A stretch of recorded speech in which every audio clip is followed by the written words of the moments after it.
Hello friends, नमस्कार। मैं आपका दोस्त रिया लेके आई हूँ एक संबलपुरी छोटी सी कहानी। मन के बदला। शादी के बाद बेटी की संस्कार अपनी ससुराल में कैसा होना चाहिए, इस पर आज की कहानी है। कहानी को लिखे हैं केबार, बरपाली जिला बरगढ़ के अक्रूर बाग, और कहानी को बयां कर रहे हैं बिस्वजीत साहू। आपकी हर एक लाइक कमेंट हमारा हौसला बढ़ाता है, तो लाइक और कमेंट के साथ शेयर भी कीजिए। तो चलिए सुनते हैं कहानी मन के बदला। मोहन बाबू गाँव जने डाक्टर पहले जने क्वाक। तांकर अंचल रे तांकर बड़ा ना अच्छे गोटे भल चिकित्सक बोली। ताकर भल उस सांगे भल व्यवहार लगी सभे तांको सम्मान देसन। से गला 6 मास हैला बड़ा धूमधाम ते ताकर झी के बिहा करिछन। ई हमर 5 पाल भितरे किए हेंता बिहाटे ना करिथिबे।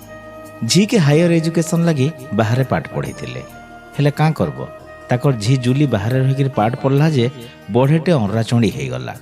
जहाँके हो मुहे मुहे सीधा जवाब दे देसी। लेउटे आर खरा के ठीक करी आयला गला।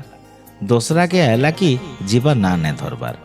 तार बापा के कहू जे मुई आर मोर सास घर के नहीं जाएंगो बापा। बापा पचारे का हेला जे नहीं जाओ, किए काना कहला के? हाँ गो बापा, केन जन्मे कहीं पाप करी जे मते एंता घरे बिहा कल। तुम लगी जदि मुई बोझ होउथली बोले टोंटी चिपी देती तो कि केन मोहरा देखरी मारी देती तो पछे। बापा कहले धैत बेड़ी, निजर घर कथा एंता नहीं कहन।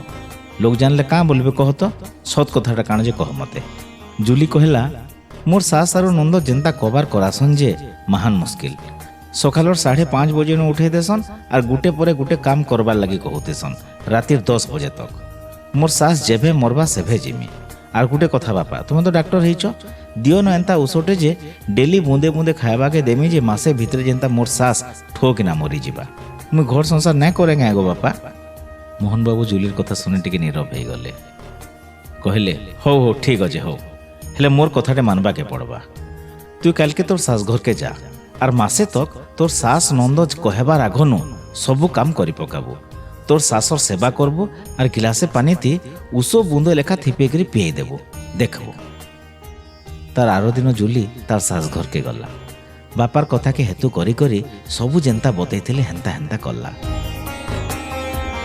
जेंता 15 दिन हैला कि जूलीर काम कबार आचार व्यवहार सेवा शुश्रूषा देखी तार सास भावला माँ घरू आयला कि तार मन बदली गला। मोर बह बोली निजर झीन भी गुड़तुटे संसे कला। जूली भी सुख दुख बुझला और प्रशंसा पायला। ठीक 28 दिने बापा के कॉल करी कांदी कांदी कहला और दिन 2टा अच्छे मोर सास के मचाबो आसो बापा। मोर सास नुहे हेटा मोर माँ आन। मुई किसी असुविधा सुविधा आचार विचार नाई करी। मोर माँ के मोर हाथे देखी देखी मारी देमी क्या किसी गुटे करो और जेंता हुआ आसो बापा प्लीज आसो। मोहन बाबू हंसले जूलीर कथा सुनी करी। जूली कहला प्लीज बापा काण गुटे करो। मोहन बाबू हंसिकी कहले हेटा मोहरा नुहे रे बेड़ी, हेटा दिह के बरकस करबार गुटे प्रोटीन उस है। तोर मन के बदलालु मते जीवा के आर नाई पड़े। ननी खाली आशीर्वाद टे दौचे, तु तो सुख संसार हसी खुशी कर। कुटुंब बसिया समको माँ समले छतर उड़े उले दुले रखी था। आमे आमर पुओ झीर भल एजुकेशन लगी सीरियस, किंतु भल संस्कार लगे नुहे। इंग्लिश मीडियम पिला को मॉडर्न लाइफस्टाइल से ना शिखे दौचे, हेले आमे रियल लाइफस्टाइल शिखाबार निहाती जरूरी। कथानी केंता लगला जणाबे जरूर।